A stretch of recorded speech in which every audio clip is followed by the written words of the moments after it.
what we've noticed is that when we are walking around Marrakesh, it looks like so many little details of just ordinary things.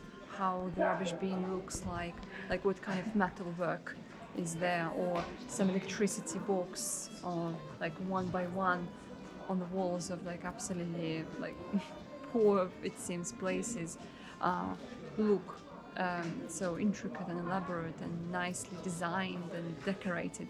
Every single knob, some door handle, some doors or like decoration above doors. And when we got here, well, we could understand like how it's all used and why it's not as grand like we would think of in a palace. But then we thought that so many details are not thought through, that so many things from palace perspective, like architecture and interior design, as well as museum representation and exposition, are not as amazing as we see just in the streets of Marrakesh. And at first we were disappointed, and we thought that, oh well, that's a bad thing, that they should have watch out for such things. But now it occurs to us that maybe it's actually good priorities, that this is not the most important thing. The most important thing is day-to-day life, and how a teapot looks like, how a tray for, I don't know, small things looks like, and how that, I don't know, door handle feels like. So yeah, in the end, maybe these priorities are good, because I instantly thought of, I don't know, English or, well, maybe mostly Russian museums, how amazing palaces would look like, Winter Palace, Hermitage, so it would show everything and it would be so amazing. And then you would go to someone else's home and some hotel, and it would be a pretty poor view, where here it's vice versa, which is great.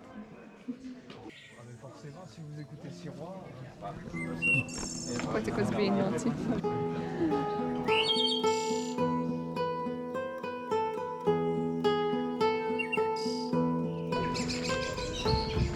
Why are you approaching me?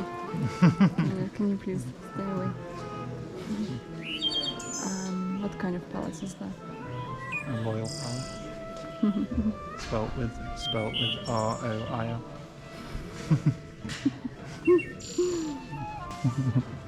Well, I think you said it all. Yeah, then how will you well, from what I can see, can you film me? From what I understand, to my great surprise, this is actually quite modern, because it is the late 19th century palace, and there are like apparently like some big palace, small palace. Yeah, and it was used by different viziers, grand viziers of Morocco, but also was a French residency in Morocco from 1912 until 1956. And it sounded like it was used as a Moroccan residence for political people until quite recently. So I'm quite interested to see how it all looks and feels. And so far I don't feel it. I feel like the garden, and I don't know, this could be something more exciting and something more interesting. But yeah, let's see. I think Anna said it all.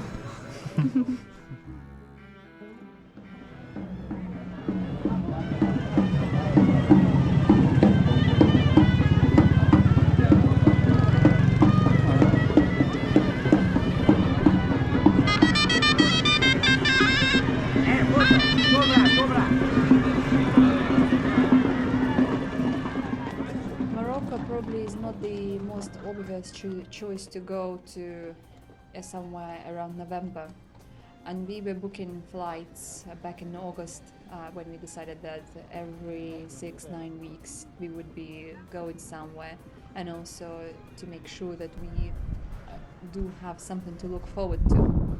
So Marrakesh was one of those destinations that allowed some cheaper flights, and it was actually like quite a bargain, maybe like £60 together return, and up until late in October we didn't know whether we would make it. However, on Monday morning, when our flight was in the afternoon, we decided to go, and that's how our 7-day trip to Morocco, Marrakesh, started. It was a country surprise. I was very worried about two things. It just before going to this country, I wanted to experience that authentic, soft, warm, Asian, something African environment, Arabic, probably not Asian, yeah, Arabic, and so I wanted this ambience that I would experience when I go to some Moroccan cafe and drinking some Moroccan tea. And I asked a friend who lives in Morocco whether it's something like that, and she said, "Well, yes, especially somewhere in the mountains. So, but kind of don't build up too much in your head."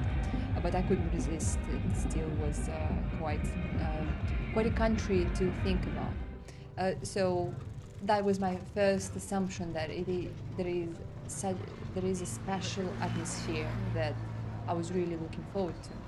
And the second worry was more of a worry, yes, indeed, um, how hassled we would be in the streets, whether everyone would want money from us and money only, whether we would be able to fight off just some random people and stuff like that.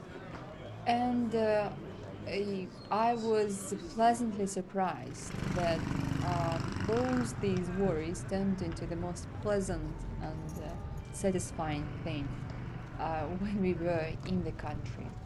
To start with, I think I did experience, and James, I think you as well, that authenticity, that atmosphere that we were thinking of when we were like thinking about Morocco, like, and then this thing about being hassled or being a woman in that country. It seemed like this it doesn't exist. It's not acceptable. It's not something that you would think about. We often right now laugh that we are hustled much more on the way to Marks and Spencer, that is 5 minutes from our house, like because there's so many what they are charities that keep wanting something from us, so we can't be in peace. So we didn't experience anything like that in Marrakesh or when we traveled to Atlas Mountains. So it was peaceful and calm, and we were just enjoying wandering the streets, drinking our tea, and it was really a worry-free trip. We stayed there for 6 nights, and every 2 nights we would change areas, these traditional hotels, houses that resemble some boutique hotels, and it was a very curious experience, something that of course added to the whole feel. So we stayed all around the Medina area, in different parts of it, and it gave us a very good understanding of like what the city is like.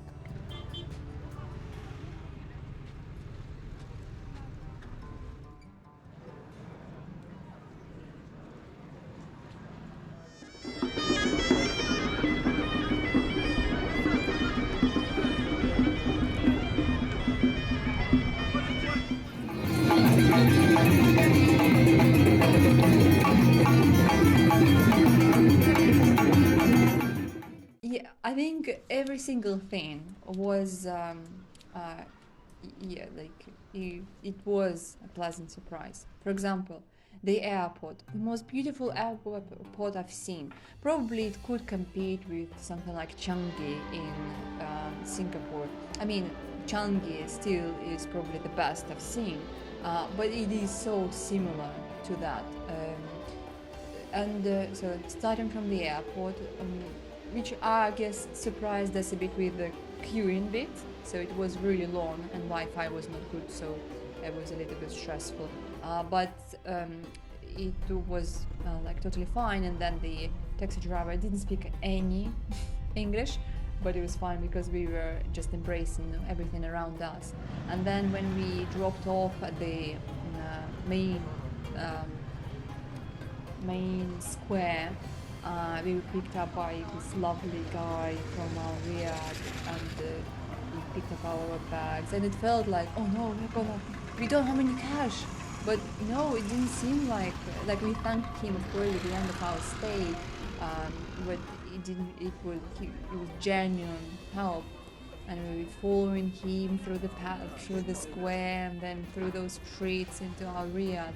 And we got there. It was the most delicious Moroccan tea, and that lady, the owner of that Riyadh, was such a wonderful hostess, and she kept saying,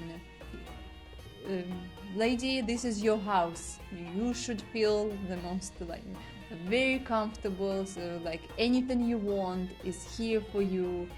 So it was really lovely from that perspective. So, and I think this kind of hospitality probably carried on throughout, but probably that was the most impressive one. So that was the first country that I thought there is such a contrast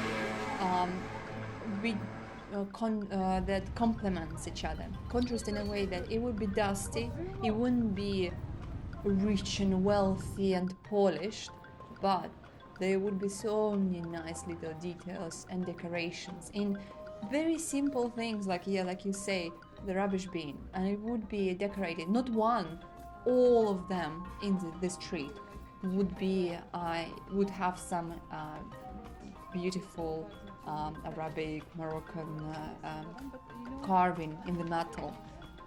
Some bit above above doors, something indoors, or electric boards in the street.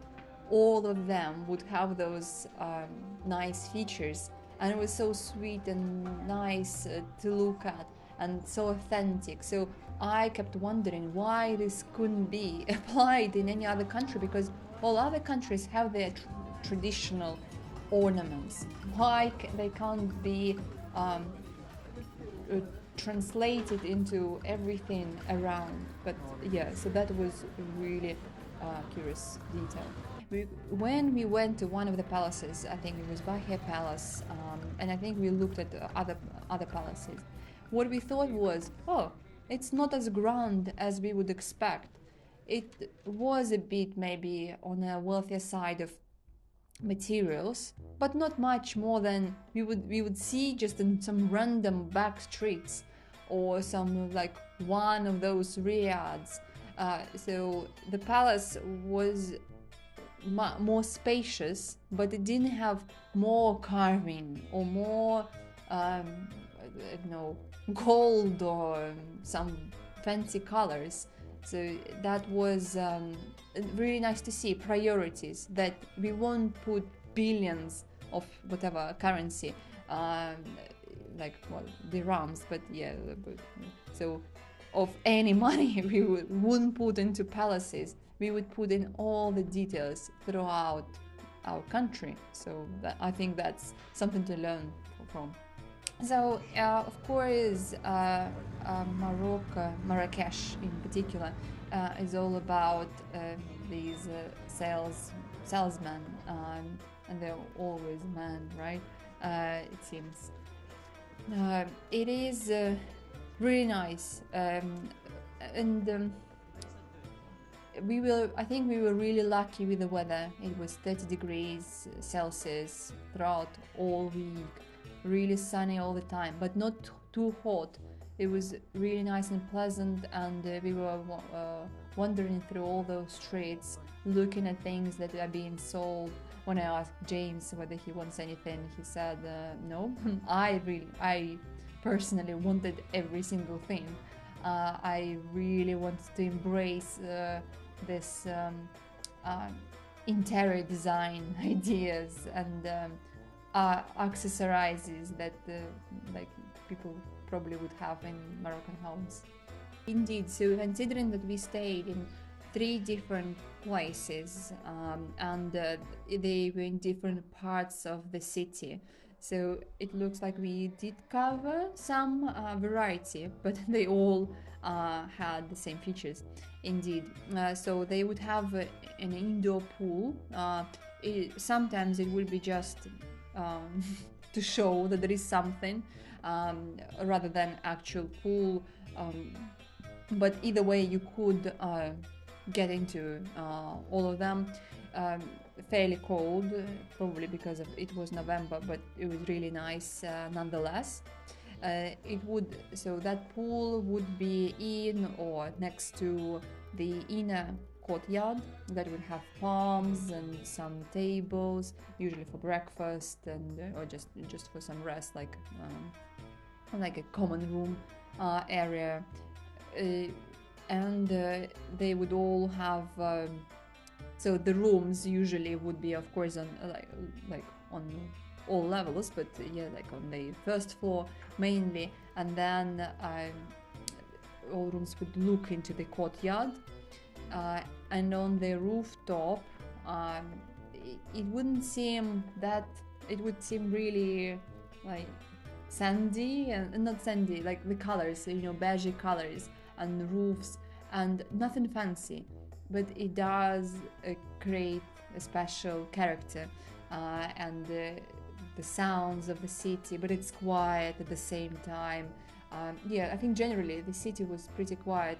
It was though like low season-ish. So when it was really nice at night time, when you could look at the stars and drink wine on the top of the rooftop, so that was really nice. Something bag, makeup, dress, blazer, and a picture. Okay. Let's start with the picture. Yeah, that's the easiest one to get. Yeah, well, not that easy.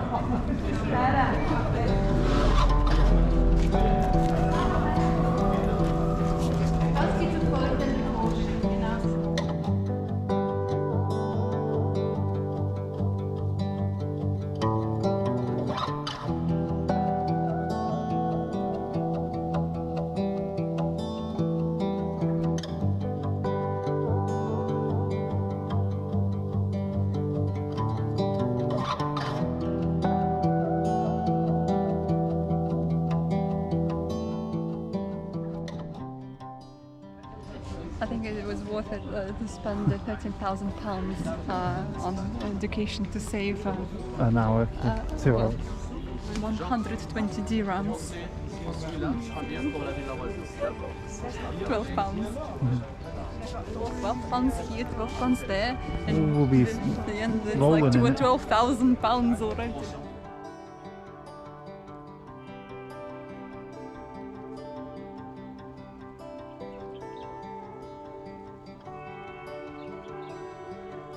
Yes. So the other day we arrived here to visit the Yves Saint Laurent house and garden, and the queue was massive. And on Wednesday the museum doesn't work, and it was Wednesday, so I made the call not to go on that day and to order tickets online. But then we wanted to use cash, but that we withdrawn. So we arrived today thinking that we are ready to queue for 45 minutes, 60 minutes. But then the queue was as long as usual, it seems. But we went further to check the queue for the museum, and there was nothing, like it was empty. So we purchased combined ticket to visit the museum and the burger museum and the garden where we are right now. I used the student discount, which was really nice. So we paid 320 dirhams together, and we didn't queue anywhere. So we just felt like we are like VIPs.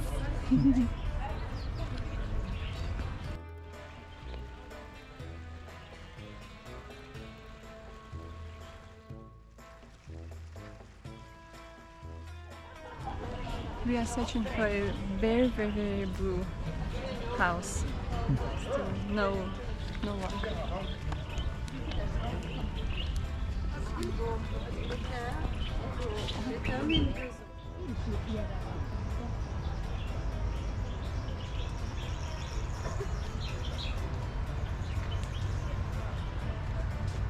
Oh, I think that's the house.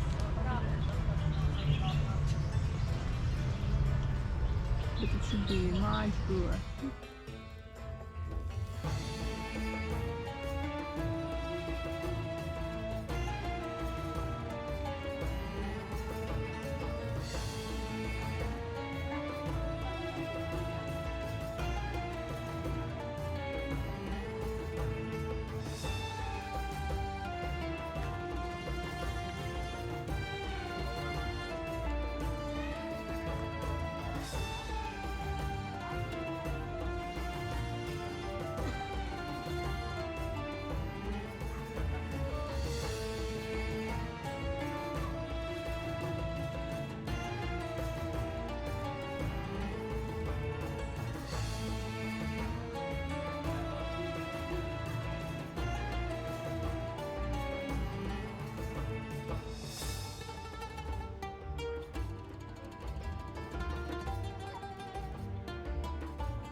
So each time we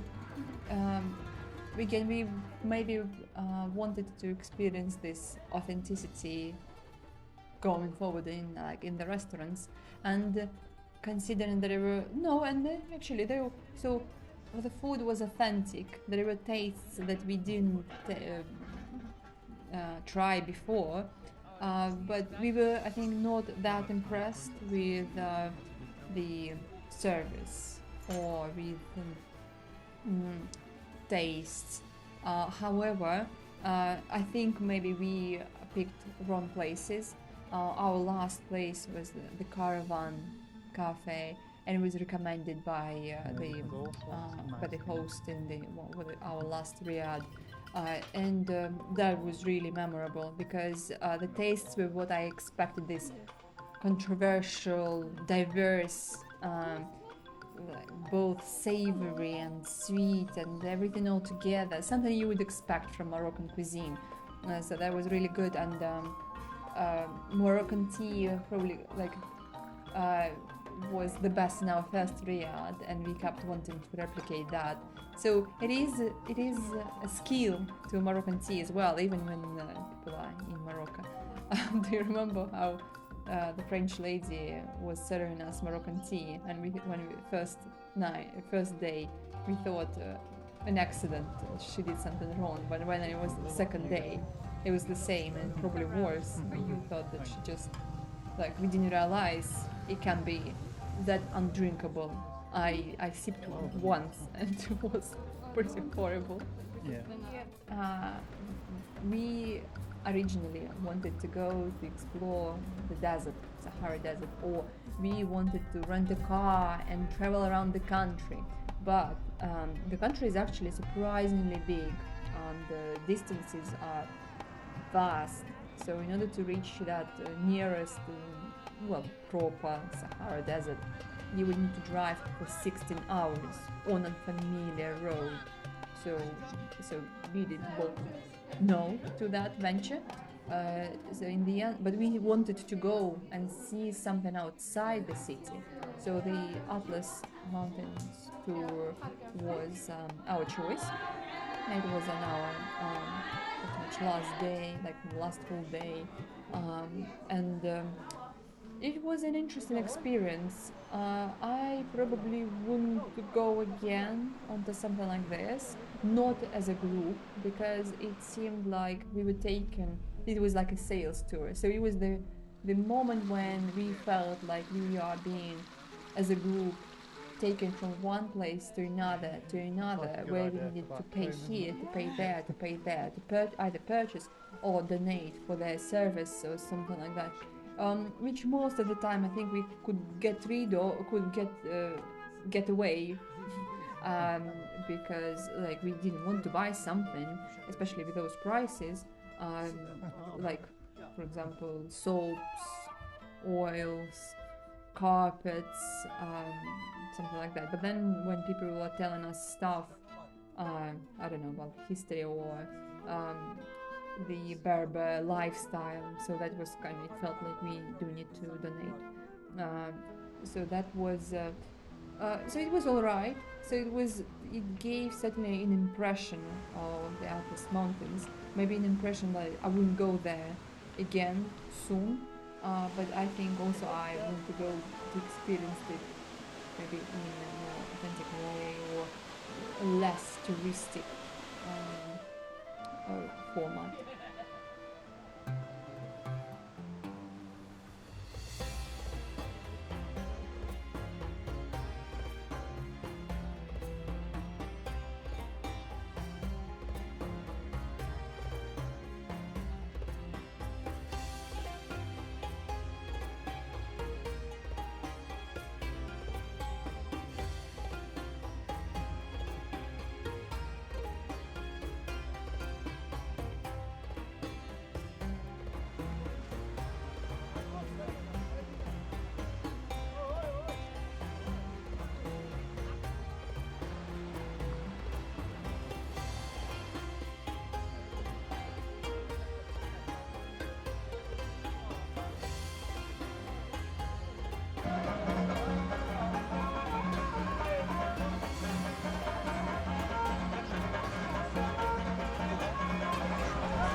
Ready to leave? But you don't want to leave?